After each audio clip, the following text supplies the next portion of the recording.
اسلام آباد میں فروری کے آغاز سے ہی الرجی کی شدت بڑھنا شروع ہو جاتی ہے اور مارچ تک پولن الرجی جو ہے وہ اسلام آباد میں عروج پر ہوتی ہے، کیونکہ ان مہینوں میں اسلام آباد میں پیپر ملبری کے پولن کی مقدار سب سے زیادہ ہوتی ہے، جس سے نہ صرف ہزاروں شہری بلکہ بزرگ اور بچے جو ہیں وہ شدید متاثر ہوتے ہیں۔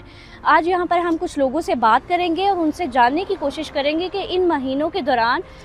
جو اسلام آباد کی آب و ہوا ہے ان کو کیسے اور کتنا متاثر کرتی ہے۔ یہ جو یہاں پہ جنگل کی کٹائی کی ہے، جس میں کہ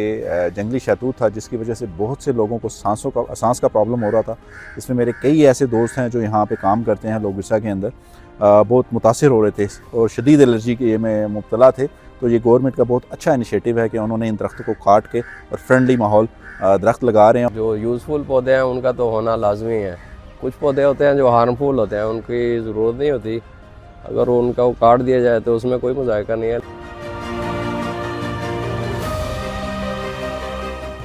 میرا نام ضیاء الحسن ہے۔ ادھر میں خود بھی پہلے کبھی کبھار آتا تھا، تو ادھر جو درخت لگے ہوئے تھے اس کی وجہ سے تھوڑی وہ بیماری پھیل رہی تھی۔ تو ابھی جو CDO والے نے جو اقدام اٹھایا ہوا ہے، یہ میرے خیال میں بہت اچھے اقدام اٹھائے انہوں نے، کہ وہ درخت چینج کر کے کوئی نئی پلانٹیشن انہوں نے کی ہے، تاکہ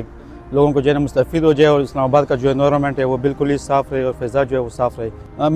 میں خود بھی مجھے آیا ہوا تھا، تو بعد میں جب میں نے ڈاکٹر سے مشورہ کیا تو انہوں نے بتایا کہ یہ مسئلہ اسی وجہ سے، انوائرمنٹ کی وجہ سے آپ کی یہ بیماری لگی ہے۔ تو ابھی الحمدللہ وہ بھی ریکور ہو گیا، اور ساتھ ساتھ میں جو ہے نا انہوں نے صحیح اقدام اٹھائے ہوئے، پودے شودے لگا کے۔ تو میرے خیال میں یہ بہت انسان کے لیے مفید چیز ہے، انہوں نے جو کام کیا ہوا ہے۔ دیکھیں، پولن الرجی جو ہے وہ اسلام آباد میں فیبری کے مڈ سے سٹارٹ ہوتی ہے اور یہ تقریباً مئی تک جاتی ہے۔ پولن الرجی جو ہے بیسیکلی مراد یہ ہوتی ہے کہ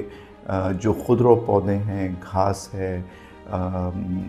یہ پھول ہیں، درخت ہیں، ان کی جو نشو نما ہوتی ہے نا، اس میں وہ ذرات جو اڑتے ہیں بیسیکلی وہ پولن ہوتے ہیں، اور وہ ہم لوگ ناک کے تھرو یا منہ کے تھرو اندر ہمارے جاتے ہیں، اور وہ پھر الرجی سمٹمز کرتے ہیں، جس کو ہم پھر پولن الرجی کہتے ہیں۔ تو پولن وہ ذرات ہیں جس سے ان کی نشو نما ہوتی ہے۔ دیکھیں، نمبر آف پیشنٹس تو بہت زیادہ ہوتے ہیں، وہ ڈپینڈ کرتا ہے کہ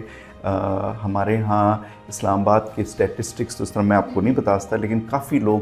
فیبری سے لے کے اور مئی تک ہمارے پاس آتے رہتے ہیں، اور اس میں بچے بھی ہوتے ہیں، خواتین بھی ہوتے ہیں، بوڑھے بھی ہوتے ہیں اور جوان لوگ بھی ہوتے ہیں۔ جب یہ پولن ہمارے جسم میں جاتا ہے، آنکھوں میں جائے گا تو اس میں آنکھوں میں خارش ہوگی، آنکھیں لال ہو جائیں گی، اس سے پانی بہے گا۔ اگر ناک میں جاتا ہے پولن تو اس میں نزلہ، زکام، چھینکیں، اس طرح کی علامات ہوتی ہیں، اور اگر ہماری سانس کی نالی میں جاتا ہے تو وہ دمے کی علامات ہوتی ہیں، جس کو ہم ایستھما بھی کہتے ہیں، سانس کا پھولنا، آوازیں آنا، کھانسی، تو یہ اس کی علامات ہیں۔ مجھے سردیوں میں اسی موسم میں بہت زیادہ تکلیف ہوتی ہے، الرجیز ہوتی ہے، تو میں ڈاکٹر صاحب کے پاس آتا ہوں، مطلب سال میں 1-2 دفعہ میں آتا ہوں ادھر ڈاکٹر صاحب کے پاس، اور زیادہ تر مجھے الرجی یہ شہتوت اس کی وجہ سے مجھے بہت زیادہ ہوتی ہے، اور گھر میں بھی بہت زیادہ لوگ اس کی الرجی کے شکار ہیں۔ جب مجھے الرجی لگ جاتی ہے تو میں آفس میں آتا ہوں، آفس میں بھی مجھے بہت زیادہ میری صحت خراب ہوتی ہے، اور